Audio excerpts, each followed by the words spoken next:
Ready? All Yeah. right. Well, first of all, I want to thank you so much for the time to letting me go into your classroom and watch the lesson. I really enjoyed it, seriously.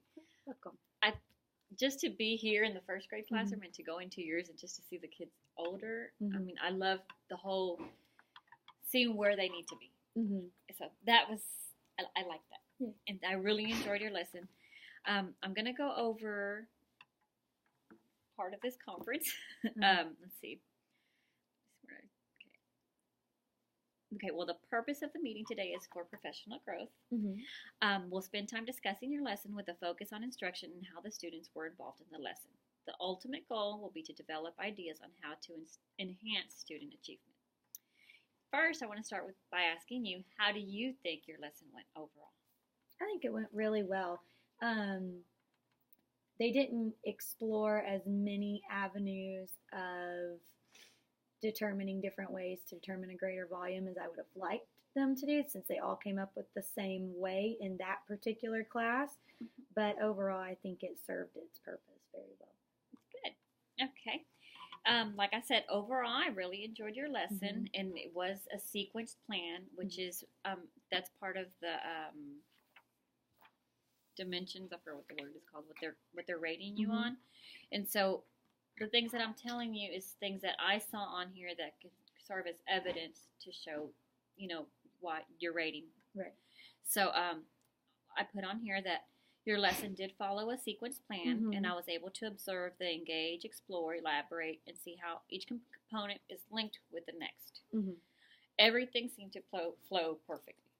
Okay. I enjoyed seeing how you started talking about what they had been learning, and you talked about what is a solid liquid gas, and the kids started making connections with their body, and then you kind of geared them, okay, what exactly part of your body? They said the bones, and then y'all went to the liquids. That was very good.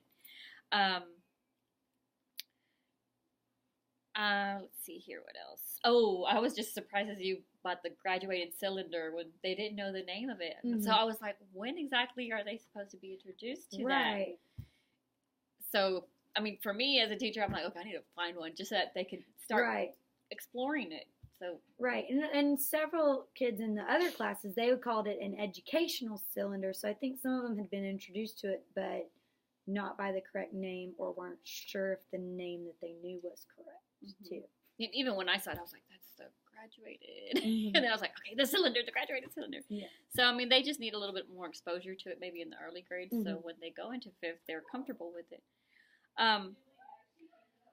I didn't have time to see the evaluate part of your lesson, but were you able to gather any data so far? Or because I know you were going to continue the lesson today. Right. So we did do the evaluate today. And we did a discussion beforehand, and it seemed like they really remembered what they learned from yesterday and were able to transfer it to the evaluate.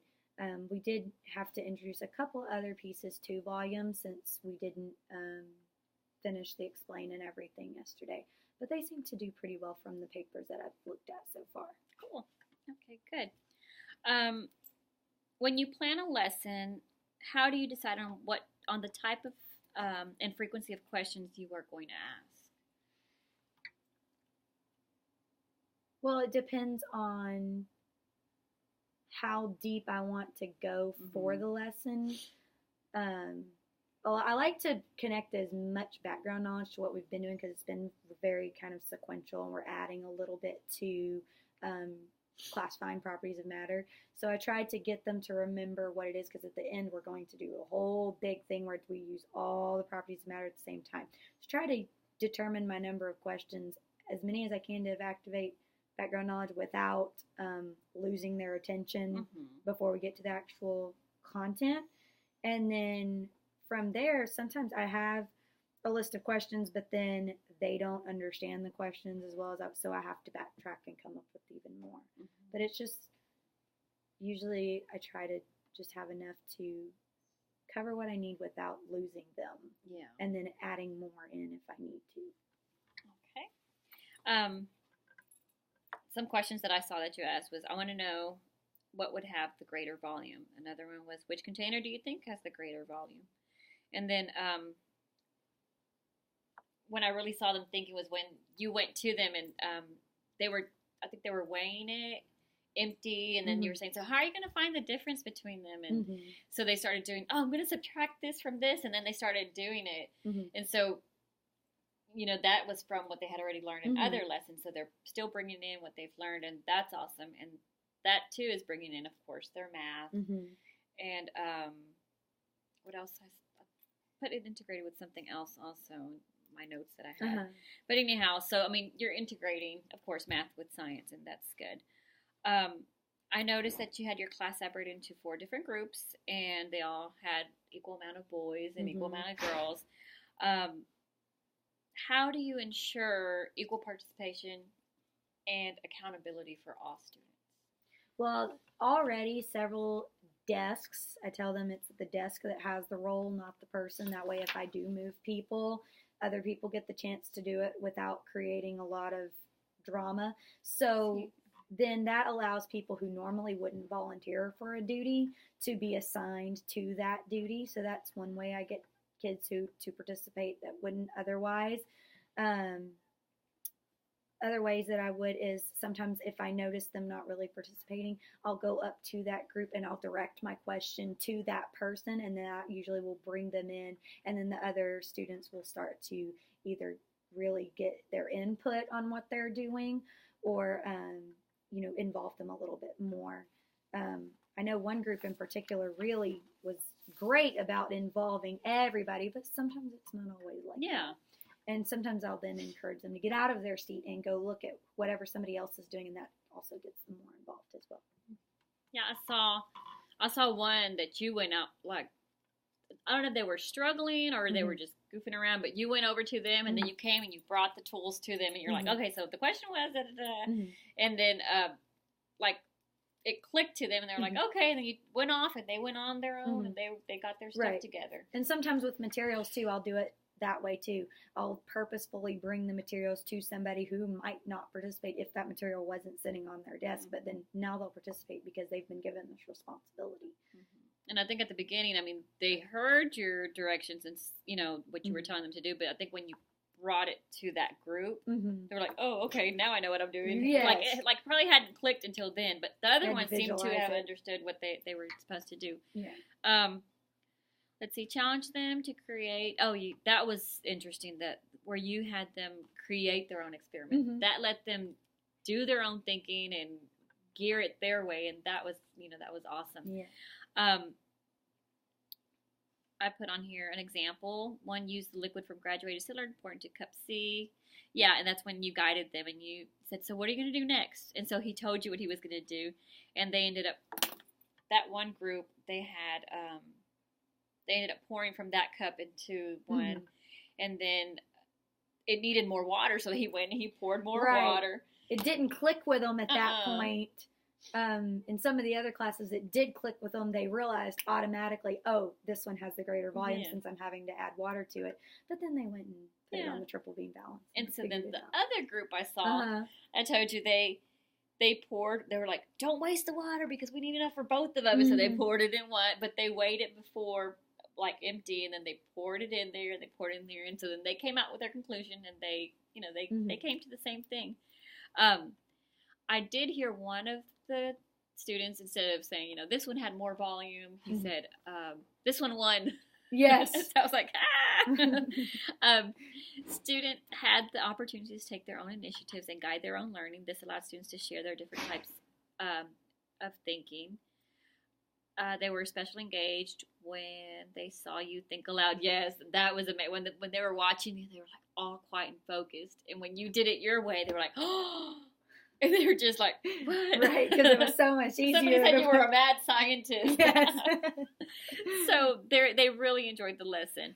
I see that the students are integrated with what they have learned using the triple beam balance. And, that's it, with that lesson. And applying their math skills. Okay, so I already talked about that. Meeting the TEK, of course, that had to do with mass and liquids and physical properties of matter. I also saw classroom practices that encourages all students to communicate effectively. There was a lot of talking, and they were all pretty much on topic. Yes. It's beneficial for all types of learners. I saw that you were able to see who was having trouble and help them with their thinking. I saw you took some tools while they were still planning out their hypothesis, and that's what I talked to you about. The questions you asked, what are you doing? Okay, so how are you going to find the mass of the graduated cylinder? They explained, and well, I already told you that part, I think. Your lesson was appropriate for the individual needs of all students. All were participating and engaged. I also like how you were constantly monitoring student participation. I can say the word, by staying close to all of them. The part where I saw that you were correcting somebody's behavior, she was playing with the pen, and I think she was using it as a whistle or something. And so you told her to put it up, but she didn't put it up. And then you came to her and you're like, you need to put it up. And then I guess you saw it was a pen. And you're like, you know what? You need to use a pencil, because scientists use pencils. She was like, she couldn't argue with you. So you cut it there, and she's like, oh, yes. And so she took it out. And I've seen her before, and I was surprised. She was like, okay, fine. That was very good. So now the refinement. Is there anything that you think you could work on your lesson a little bit more before I get into what I saw? I think which part of this is a materials thing, I wish we had had some miniature beakers to use versus the graduated cylinder versus cup C. The cup C, yeah. Because I think it would have connected them a little bit better. We don't have to get so much into reading volume as being able to, you apply it and classify it as greater and lesser volumes. But then they could have gone, so I feel like some students, if I'd have had a miniature beaker and graduated cylinder that were, comparative, we would have had one more way, and that's what, we can read that this one goes up to this point and this one goes up to that point. So if I could have gotten my hands on different materials, that definitely would have been better. And I think that it probably could have, they get kind of loud, and I probably could have, maybe contained the volume a little bit more. But that particular lesson, I just felt went really, really well. I like I said, I enjoyed it, but having to go through this and having to find something, I'm like, what do I find? So I just put little, things that I could maybe,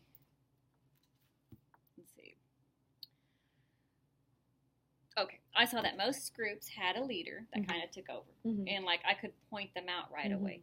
As an adult, I love having one person take over, so you just kind of go for the ride. And I saw some of those going for that ride. How could you ensure that all students have a little bit more active or equal role in the group? But you told me that they have their assigned jobs, and it's just that I was thinking maybe I put it on here somewhere. I was thinking of maybe like when you did the hypothesis where you told them talk about it with your group and see what kind of experiment you want to do. I was thinking, well, maybe if she gave them with a timer, I'm going to give you about 5 minutes to think on it on your own before you talk to your group. So that way you have an idea. And so, it's just that would help some of the ones maybe that need more practice with vocabulary have a chance to think about it before they share it, and might actually come up with something to share instead of that one quick thinker to say, well, this is what I think. That's a really good idea. So I was thinking maybe give them their alone time to think about it. Make sure, tell them, make sure you write something down before you start sharing, and then you put the timer on. Okay, now it's time to share with your group, and y'all agree on what y'all like best. That's great. Just something that I thought about. I will use that. Okay. And again, I put it here. I think that everything went smoothly. I jotted down the times, and that's the part where I was talking about the hypothesis. Maybe they could do it on their own. I took down the times. That's part of the thing. We have to write down the times for everything, so you know for next time. Okay. So they started working on their hypothesis around 12:10 to 12:19. By 12:23, 3 of the groups were working with their experiments while you talked to the last group. The fourth group started around 12:26. So by 12:34, pretty much everybody was finished. But by 12:42, that's when you started having them to clean up, which you finished within 45 minutes. So that was good. But I guess just maybe a little bit more of the structure on the timing, maybe cutting them down, because then I saw that the ones that got it finished, and while you were working with some, there was one group that they were just slacking off, and then when you came to them, they were like, okay, so let's do this. Yes. But So I guess maybe putting the timer. I think to me the timer works. Like it kind of pushes me. Okay, I got this much time to do Right. it. So maybe if they have that timer, they're like, okay, let's do something before that timer beeps. Because time's up. So I don't know. That was just a suggestion. So that's what I put. Linking to real life experiences, and you probably did it in today's lesson, but it's just something that's on there. Right. If y'all could maybe just talk about it a little bit more, about where would we do this, in real life, right. and that's just, for all our lessons. Critical thinking, connecting it, I forget about it too. Yes. So I try to hit that, but then sometimes you get to the point where, it's time to switch, and that's the part that tends to go, but I need to think, no, you know what, it's time to switch, but this is the part that's important, and just go ahead and just make the time to do it instead of, it's time to switch. Yeah. So, but no, I loved your lesson. I was just like, oh my God, I'm so happy. So, anyways, based on this, I went through the ratings and right. For planning, they told us to go through all this. So for planning, I put proficient. Let me see and that's what, because of the time. Oh, the time. Planning the time, that's what got it there. I put on here that I wasn't sure if you had actual measurable goals posted, because I know you had said you had already erased the board. Oh, yes. So I didn't see, because there's a part on here talking about the measurable goals, but I know what y'all were talking about, and I know you were repeating it over and over again, so the kids knew it, but it's just, I was like, what exactly were they? So, classifying properties matter. Yeah. So, for the planning, there's different parts to the planning. So for this one, I think we started for accomplished, and because I knew that you were doing you kind of did the informal assessment to see what they had already learned, and I know they were going to do the other part on today, which we did. So that's why I went ahead and clicked that, for that you had all of that. You gave them timely feedback as soon as they said something. You were, answering them. You were giving them positive feedback. That was awesome. Analysis of student data. I know that this is available to you just because I know that we go through Eduphoria and we do it and everything. So all of that, puts you in accomplished. Here, and this was the individual accountability, and that's what I was just telling you. That sometimes, it's with every kid. It's just to get to accomplished. It's I can see the length of the. It's very detailed, But you're amazing. Oh, well, thank you. But still, this is just, like I said, it's just hard to pick and so. But it's better to err on make us strive for that than say, you're accomplished, because I know some people would probably think, well, you know what, I don't have to reach that, but if I can get that, I'm good. So then you think, okay, I'm one thing away, so I'm going to work on that, and I'm going to get that. Yes. So I do need to work more on individual accountability so that, so that they see it. Yeah, and it's an important thing. For me, when I've been reading these, I'm like, oh my God.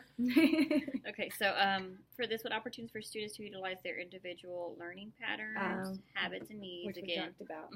So that's, like I said, it's just one little thing that I'm like, okay, it's kind of the same thing. Here, we put proficient, let's see, self-monitor. And just because it was a mini lab, but depending the whatever they're doing, they can self-monitor, but that one, since they were all working in group, I don't know if they could actually self-monitor their own learning, what they were doing. So, but it's, of course, it was a group lab, so that's why. Here, the real world experiences. Right. Let's see, work on that. Hey, this lets me know what to work on for the. Encourage. Okay, so this one says establish classroom practices that encourages all students to communicate effectively. And this one knocks it down to each classroom provides for most students to communicate effectively. And I don't know if you went to every single student, because again, it was a group thing. So that's why it goes down to here. But I'm sure you go get with all your students. What else are we going on? Group with confusion understood after. Adapts lessons to address individual needs of all students.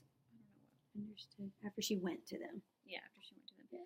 Yeah. Proactively minimizes student confusion, disengagement by addressing learning and or social emotional needs of students. I wasn't too sure on that one, so I was just like, it's in between here. I can say on this one, I think this one is because I did go to that group, and then what I did with you know who.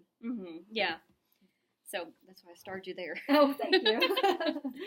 But since we both know that student, that was an emotional. I mean, just to see that, I was like, oh my gosh, it ended. I was waiting for something to happen, you know. But okay, so here again, accomplished. This was for planning and utilize input from students in order to monitor, adjust instruction activities and pacing to respond differences in student needs.